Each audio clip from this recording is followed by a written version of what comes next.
Merci, Monsieur le Président. Ma question s'adresse à Madame la garde des Sceaux. 75 femmes ont été tuées par leurs compagnons depuis le 1er janvier. 2 d'entre elles vivaient à Saint-Denis, dans ma circonscription.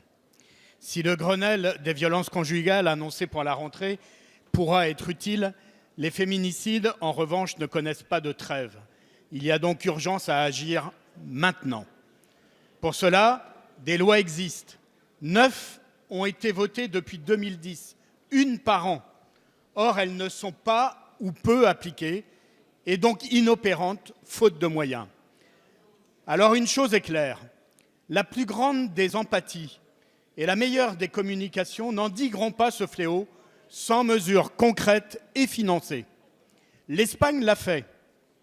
Mais ici, en France, nous y consacrons 0,0066% du budget dédié et celui de la justice est parmi les plus faibles de l'Union européenne. Madame la ministre, la protection judiciaire et policière des victimes est une impérieuse nécessité. Aucune des victimes qui franchit les portes d'un commissariat ou d'un tribunal ne doit en repartir la peur au ventre et au péril de sa vie. Mais comment pourrait-il en être autrement quand les commissariats sont en sous-effectif et que, par exemple, faute d'officiers de police judiciaire, ce qui aurait dû être une plainte devient une main courante? Comment pourrait-il en être autrement quand, dans les juridictions, les délais de prise de décision sont incompatibles avec l'urgence?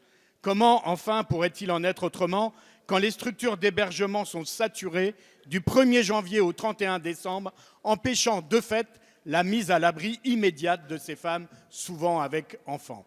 Alors ma question sera simple. Madame la ministre, que comptez-vous mettre en place avec vos collègues du gouvernement pour que dès aujourd'hui et sans attendre le Grenelle, nous mettions un terme à cette série macabre? Merci, monsieur le député.